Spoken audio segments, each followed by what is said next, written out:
nous pouvons avoir 1,5 milliard de personnes atteintes de perte auditive. Mais selon l'OIT, plusieurs personnes sont atteintes de perte auditive, dont 25% des adultes. La cause est due à l'exposition professionnelle au bruit. Dans le monde, 7% des maladies professionnelles enregistrées étaient dues à la perte auditive. Et en Europe, 60% des pathologies professionnelles enregistrées étaient dues à l'exposition au bruit. Aux USA, il y a une étude qui a été faite où on a trouvé que 35% des travailleurs étaient exposés de bruit très élevé.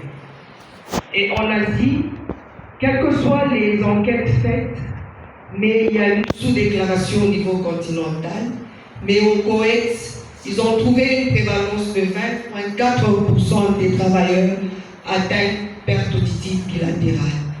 En Afrique, il y a plusieurs études qui ont été faites, telles que la Tunisie, qui a trouvé la prévalence de 93% des travailleurs.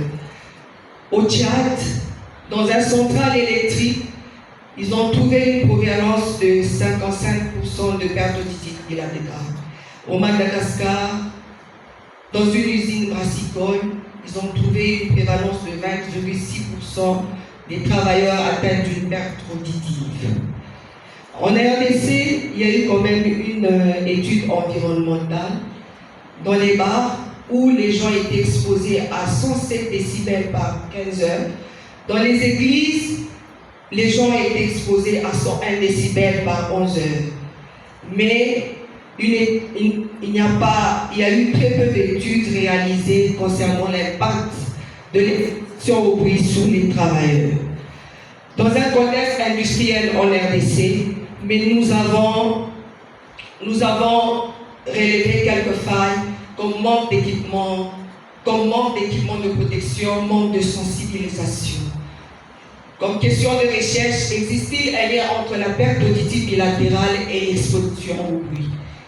Mais nous savons bien que la perte auditive due au bruit est attachée à quelques facteurs comme facteurs sociodémographiques comme l'âge, le sexe, le niveau d'instruction, comme les facteurs professionnels avec le type d'environnement, l'ancienneté au poste de travail, le bord des EPI comme facteur de comorbidité, tels qu'antécédents personnels et facteurs familiaux liés à l'audition, comme facteurs extra-professionnels, tels que la consommation d'alcool, de tabac, la fréquentation des endroits très bruyants.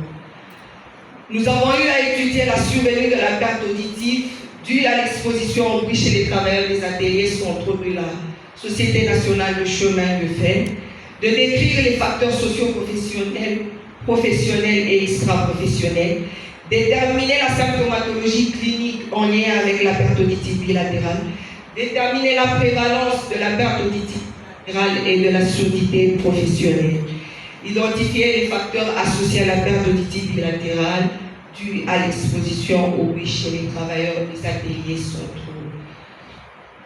Notre étude, c'était une étude descriptive, transversale à visée analytique, allant de mars-juillet 2004 aux ateliers centraux de la Société nationale de chemin de fer à Lubumbashi.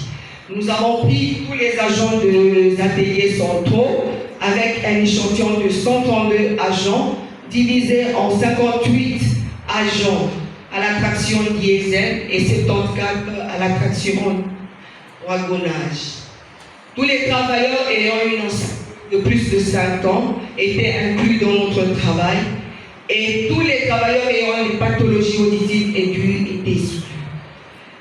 Nous avons commencé par mesurer le niveau sonore avec le sonomètre, puis on a administré un questionnaire et enfin on a fait un examen direct du méa acoustique externe qui s'en est suivi d'une audiométrie. Premièrement, le dépistage avec le casque audiométrique et enfin une audiométrie osseuse a été réalisée. Cet examen s'est réalisé salle sonorisée à double vitrage. La perte auditive bilatérale due à l'exposition au bruit était notre variable indépendante et calculée selon la formule de Gap, et les variables professionnelles telles que l'ancienneté au poste de travail, la durée d'exposition, les facteurs socio-démographiques tels que l'âge et le niveau d'éducation, les variables extra-professionnelles telles que la consommation de tabac, consommation d'alcool, ainsi que les variables liées à la comorbidité, les antécédents personnels et familiaux. Nous avons encodé les données sur Excel 2019, puis exporté sur SPS version 26 pour l'analyse des données. Les tableaux, figures et histogrammes ont été réalisés sur Excel 2019. On a calculé les proportions et les moyennes écartées. On a calculé l'ordre ratio avec intervalle de confiance de 95%, avec un seuil de significativité de 5% P inférieur à 0,5. Le test de Ki-Carré-Pearson a été réalisé pour les analyses bivariées. Et pour les analyses multivariées, nous avons fait la régression logistique. Nous avons eu l'approbation du comité éthique médicale et des autorités de l'entreprise Société nationale de chemin de fer. Nous avons eu le consentement libre des travailleurs. L'anonymat a été respecté. Cher président du jury, chers membres du jury, voici nos résultats. Comme caractéristique démographique, notre échantillon était une population vieille de plus de 50 ans qui représentait 91,67% avec une moyenne de 63, plus ou moins 14,8%. Le niveau moyen était plus retrouvé chez les agents qui représentaient 56,6%. Et comme données cliniques, nous avons eu beaucoup plus des agents qui avaient les difficultés à entendre dans l'environnement, qui représentaient 29,5%. Et comme poste de travail, nous avons vu qu'à la division wagonnage, il y avait plus de travailleurs qui représentaient 56,06% et à la traction diesel, 43,94%. Comme ancienneté au poste de travail, la plupart des agents avaient une ancienneté compris entre 30 et 55 ans, qui représentait 82,6%, avec un rythme de travail de 8 heures par jour, une durée d'exposition inférieure à 4 heures qui représentait 91,6%. Ils étaient exposés à une intensité de 90 décibels qui représentait 50,8% avec une moyenne d'exposition de 90,8 plus ou moins 6,1 décibels A. 81,8% n'avaient pas d'équipement de protection, 93,1% n'avaient pas reçu de formation sur les normes de prévention et les types d'environnement des différents ateliers étaient plus fermés avec une proportion de 61,4%. On a eu à faire la cartographie du bruit par rapport à l'intensité et au type d'environnement. Nous nous sommes rendus compte que les travailleurs étaient exposés à une intensité de plus de 90% dans un environnement fermé qui représentait 80% comme facteur de comorbidité. Les antécédents personnels liés aux problèmes auditifs étaient de 1,5% et les antécédents familiaux liés à l'audition étaient de 5,5%. Comme caractéristique professionnelle, nous nous sommes rendus compte que 43,5% des travailleurs fréquentaient des milieux prud'hommes tels que les bars et les églises. Par rapport à l'audiogramme, 32,5% des travailleurs avaient une surdité bilatérale qui représentait notre prévalence de la surdité bilatérale. Eux tous, la plupart avaient une perte auditive légère qui représentait 72,4%. Comme degré de perte auditive de la meilleure oreille, là on voulait expliquer comment pouvait apparaître la surdité professionnelle. La prévalence était de 28% pour les travailleurs ayant une perte de plus ou moins 35 décibels de la meilleure oreille. Comme facteur sociodémographique lié à la perte auditive bilatérale, nous nous sommes rendus compte que la tranche d'âge était significativement associée, ainsi que le niveau moyen. Là, ce sont les effectifs. Nous nous sommes rendus compte que à l'atelier de fabrication, on avait plus de travailleurs qui avaient une perte auditive qui était de 57,15%, ainsi qu'à la force où on avait 62,5%. À la traction diesel, à l'atelier locaux et cuves, on avait 56,22% des travailleurs qui étaient atteints d'une perte auditive.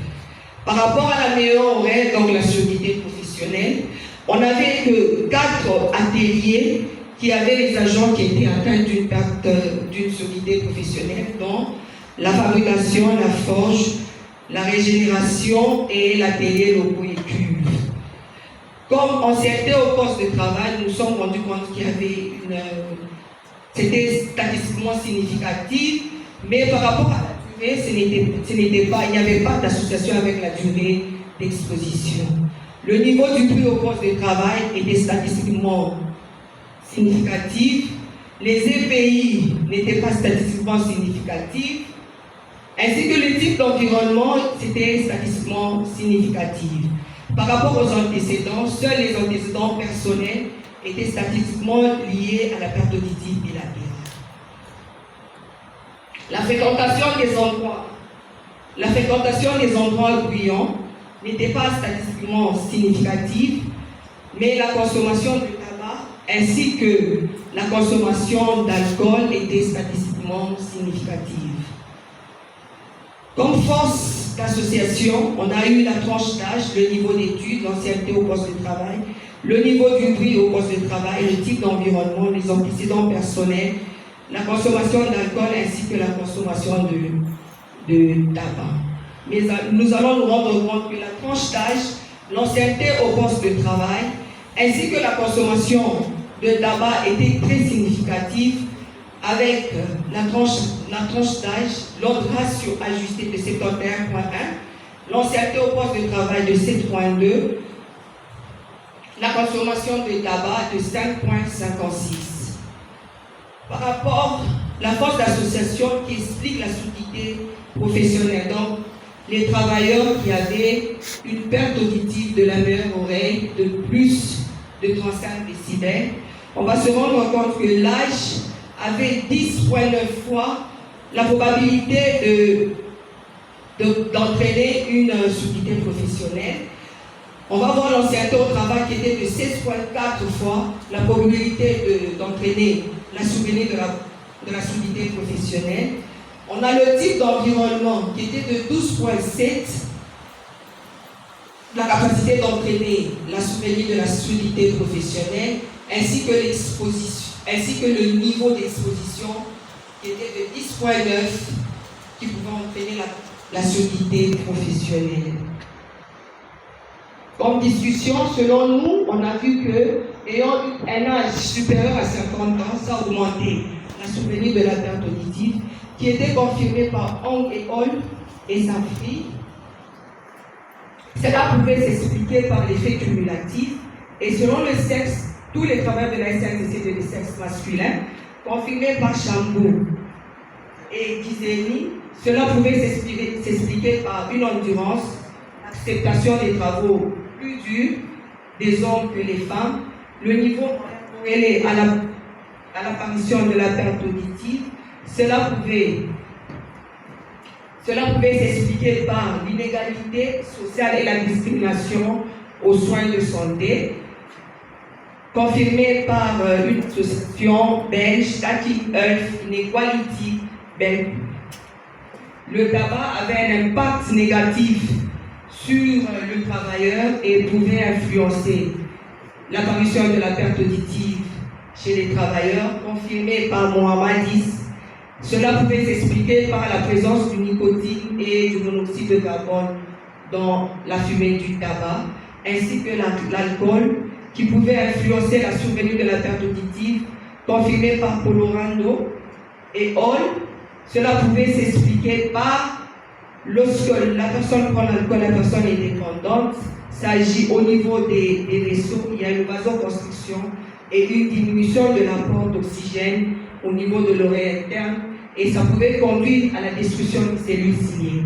Comme antécédent personnel, Cela a été confirmé par Gadou aussi, mais Yaoubeli n'a pas accepté cette révélation. Cela pouvait s'expliquer par lorsque l'aurait subi plusieurs traumatismes, plusieurs affections, cela pouvait rendre susceptible cette oreille à développer une perte auditive. Le niveau d'exposition supérieur au nombre décibels A était vraiment un risque de survenir de la perte auditive bilatérale. Convergeant avec les résultats de Metz, d'Albera, de Zounon et Miskankan, cela pouvait être dû à une répétition un peu plus élevée qui pouvait conduire à une destruction possessive progressive des cellules ciblées. Au terme de cette étude, la perte auditive est un problème réel de santé publique avec comme élément associé le niveau d'instruction, l'âge, le niveau d'exposition, le type d'environnement, la consommation du tabac et l'alcool, avec une prévalence de 32,58% de surdité bilatérale, 28% de surdité professionnelle, dont 72% avec perte auditive légère. La symptomatologie la plus répandue était entendre dans l'environnement. Comme suggestion, au directeur général de chemin de fer, le respect des normes internationales et internationales, mettre en place les mesures préventives, tant collectives qu'individuelles, nommer des personnes qualifiées et octroyer des appareils bien adaptés aux services de santé au travail. Aux travailleurs, respecter les procédures mises en place pour la prévention, se faire examiner dès l'apparition de premiers symptômes. Aux services de santé, faire un examen minutieux dès l'embauche, faire des visites périodiques, faire des visites des postes de travail.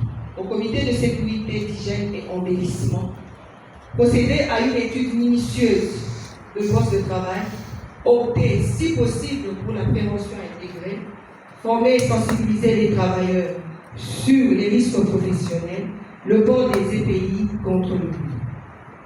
Aux inspecteurs du ministère d'Emploi et de Travail, faire respecter les normes tant nationales qu'internationales et sanctionner en cas de non-respect. Merci, professeur. Vos suggestions et vos remarques sont les bienvenues afin d'améliorer notre travail.